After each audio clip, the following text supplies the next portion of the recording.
Genesis 37 shows the church why being chosen often brings rejection.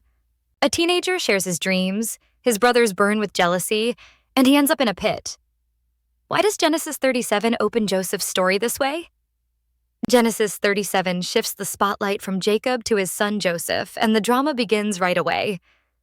Joseph is 17, his father's favorite, and everyone knows it. The robe Jacob gives him is proof.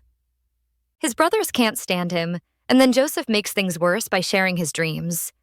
In one, the sheaves of grain bow down to his sheaf. In another, the sun, moon, and 11 stars bow to him.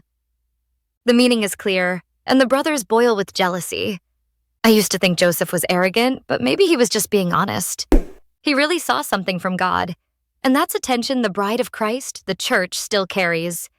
When you walk with God's favor, people may misread you, misunderstand you, or even hate you.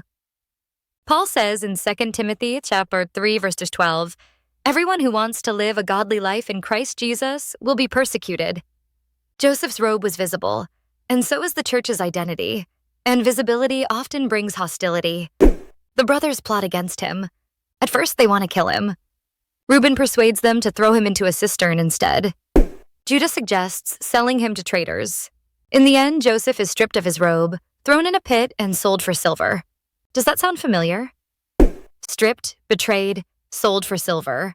Joseph's story foreshadows Christ, but it also whispers about the bride of Christ.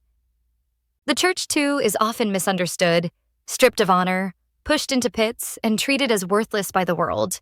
Yet God's hand never leaves. The robe is another key detail. It represented Joseph's favor, but it also made him a target. When the brothers dip it in goat's blood and hand it to Jacob, he believes Joseph is dead. That robe is gone, but Joseph isn't. And that's a hidden picture of the church. The world may try to stain or destroy the signs of God's favor, but the bride lives because her life is hidden with Christ. Colossians chapter 3, verses 3. Your life is hidden with Christ in God.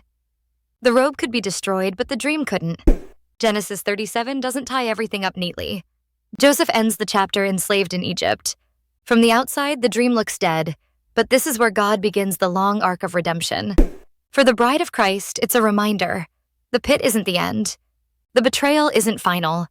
God's promises don't die in a cistern.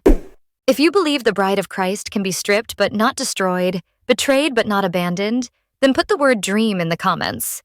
Because in Christ's church, what God promises may be hated, but it will never be buried.